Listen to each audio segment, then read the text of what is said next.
So now we're going to go over governor vessel 16. This is an interesting acupuncture point. If we actually go on the skull below the occipital bone, and we actually see here the external occipital protuberance, this bump right here, just below this area here, that's where we're going to go into. All right. So Mickey, we're going to just below here, below the external occipital protuberance, directly below the occipital bone on the midline of the neck. So this is kind of an interesting acupuncture point.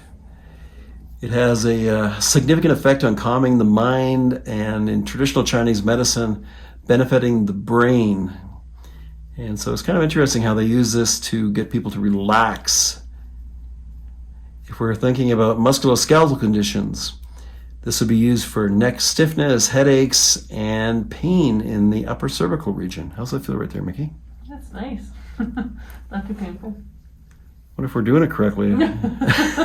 Just kidding. Yeah, it's kind of an interesting thing, actually, when you look at traditional Chinese medicine. Some of the things they use this for, such as dizziness, tinnitus, and what they call wind stroke. Contraindications to treating GV16, and well, it's basically used with caution in cases with severe cervical spinal conditions.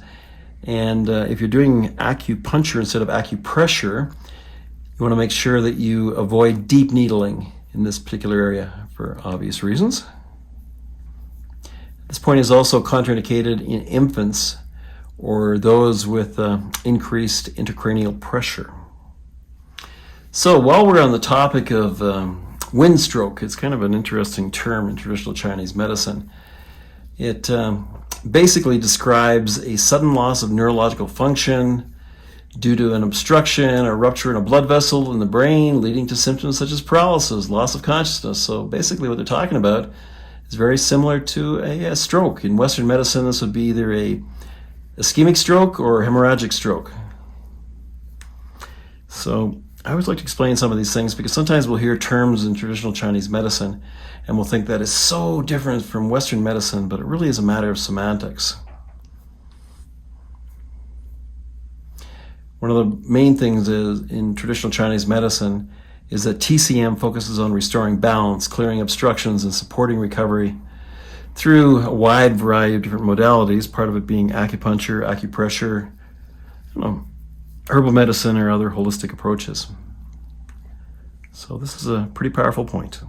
How's it feel now, Mickey? That's good. Good.